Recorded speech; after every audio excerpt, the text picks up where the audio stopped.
and having free access to the bases in Japan, and really great reluctance in the State Department, the White House, the National Security Council, the Pentagon, for the U.S. to do anything that might upset that nice, smooth relationship. While their home market was protected, Japanese companies captivated American consumers with snazzy new products. Their quality was high, and their price was low.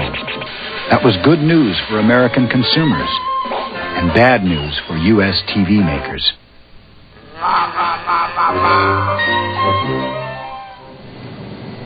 But despite intense competition from Japan, American companies kept doing things the same old way. The American electronics industry was a classic example of economic short-sightedness. They went for the style and better service instead of technological innovation. When they wanted to cut costs, they'd farm out the production offshore to factories in Mexico or somewhere in the third world.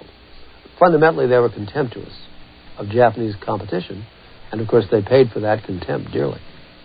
Call RCA Factory Service. There's a branch in most cities, and you can depend on RCA Factory Service. While U.S. companies sold service, Japanese manufacturers were working on sets that didn't need it.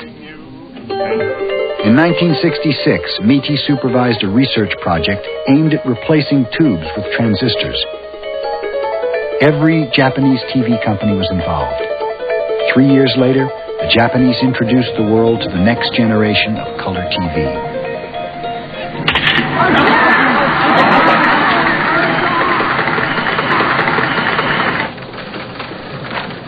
While Japanese companies openly cooperated on research, many secretly conspired to keep prices high at home while undercutting prices in the United States.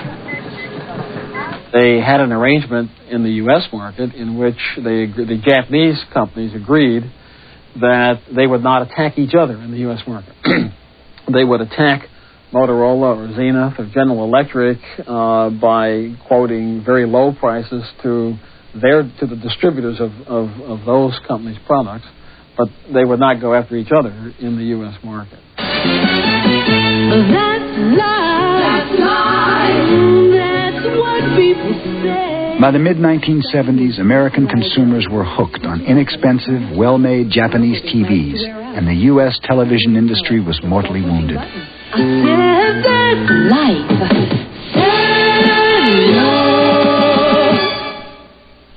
We in the United States focus upon the consumer as the ultimate objective of economic policy. The Japanese really focus upon the needs of the producer and more generally, they look upon production of key products and industries as being the basis of national security. Far from fearing concentrations of power, they promote them. In the beginning, Akio Morita and Sony were outsiders in the Japanese system. Today, Morita is the chairman of Japan's National Industry Group, and Sony is the fifth largest Japanese electronics company. This is a new product. So I like this product very much. This is the new CD-ROM player, which can hold an entire encyclopedia. Sony's strength comes from its ability to invent new products. To this end, the Japanese government allows Sony and other companies to form keiretsu, groupings of banks, manufacturers, and distributors that would be illegal under antitrust laws in the U.S.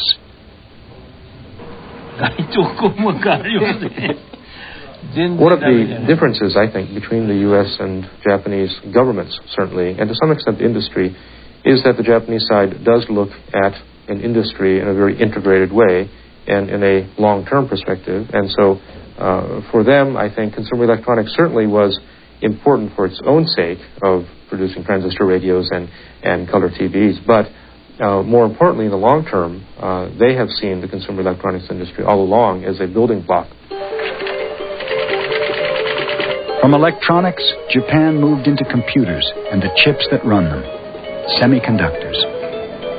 In head-to-head competition with American firms, the Japanese outdid Americans on price and quality.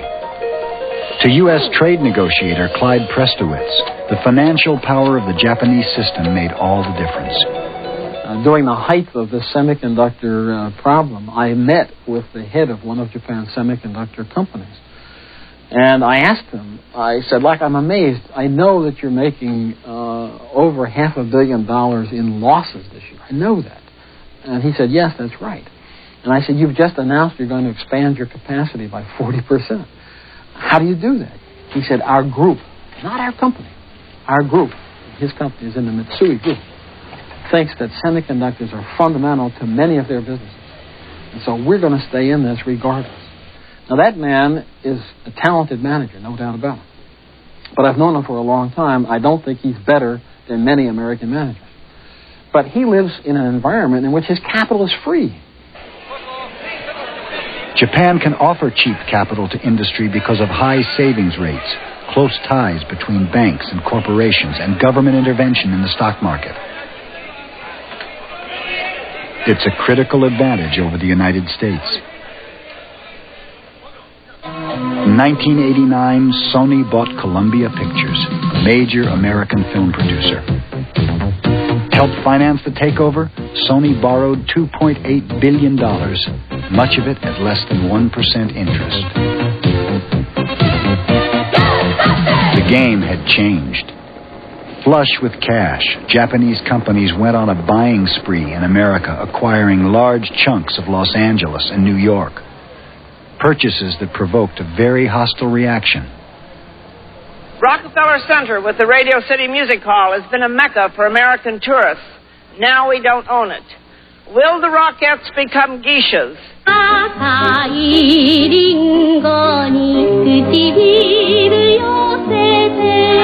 Frankly, I was shocked seeing such a reaction because I didn't expect such a thing happen. Because I knew some other movie company were both of Australian and some other nationalities. So I thought, why not Japanese? But resentment in America had been building for some time, as Americans realized that their closest ally in the Pacific had become their fiercest economic competitor. Today, despite the fact that over 500,000 Americans work for Japanese companies, some businessmen and politicians are blaming U.S. economic problems on the Japanese system. In 1992, President Bush traveled to Tokyo as a salesman for American auto parts, in a trip that only served to reinforce images of Japan's economic power.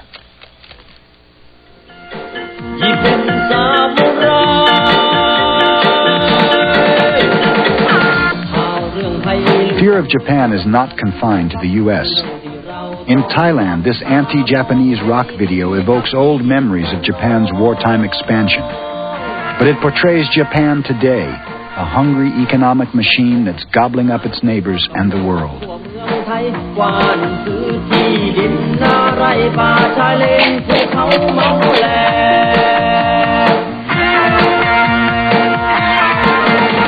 Since 1987, Japan has invested $27 billion in Southeast Asia.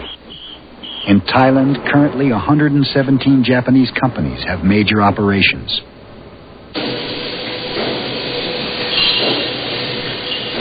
In Singapore, the Japanese employ nearly 1/3 of the workforce. But many Southeast Asians fear that this Japanese investment may not be in their best interest. We do know that Americans promote Singaporean staff faster than Japanese. We know that European companies promote Singaporean staff also faster than Japanese. The Japanese, for some reason, do not believe that the Singaporean is learning as fast as the Americans or the Europeans believe. So if you go around Singapore today, at least a dozen American companies, you name them, IBM, Hewlett-Packard, the CEOs here are all Singaporean. I can't name one Japanese company where the CEO is a Singaporean. Japan